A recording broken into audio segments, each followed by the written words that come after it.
Divorce is an ugly street. When relationships end, the good tends to get overlooked. Figuring out who gets what is left to lawyers, and people who don't have attachments to the property. But for the Pittsburgh Steelers, their relationship with troubled wide receiver Martavis Bryant should also be at its end. There should be a clear message sent by ownership, and its head coach, to a player who clearly doesn't want to play nice in the sandbox. It's time for you to go.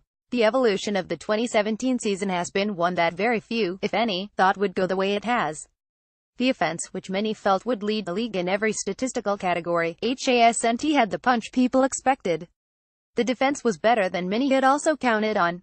A secondary which was once picked apart almost weekly by quarterbacks has quietly gone out and performed at a high level, slowing down opposing teams to gaining just 4.7 yards per attempt. The Steelers dominated the second half of play versus Cincinnati on Sunday, holding the Bengals to just 19 yards of total offense and forcing 2 turnovers in the 2,914 win. At 52, the Black Gold have the top record in the AFC.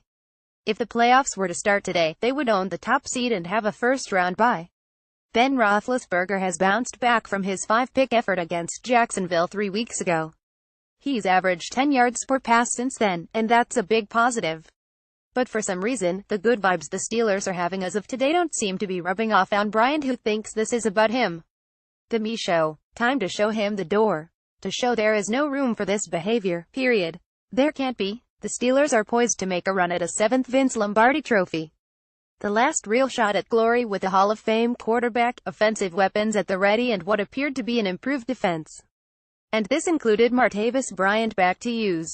Too bad his usage involves Instagram and Twitter. His ego, clearly bruised by his lack of production through 7 games, has shown Bryant doesn't want to be part of the fun, and for that reason, he must go.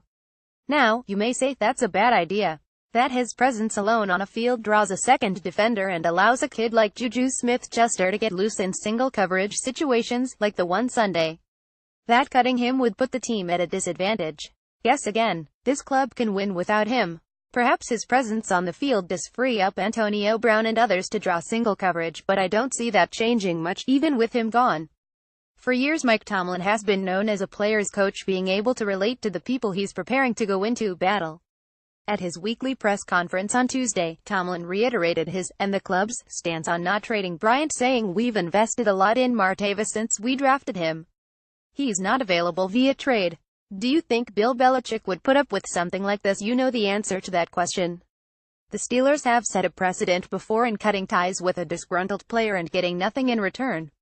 Remember LeGarrette Blount's 2014 disappearing act before the end of the team's win over the Tennessee Titans on Monday night? They've done it before, and I think the Steelers should do it again. Time to send a message. Will they do it? It is doubtful, and you have to wonder if this will just become the new norm in the Steel City.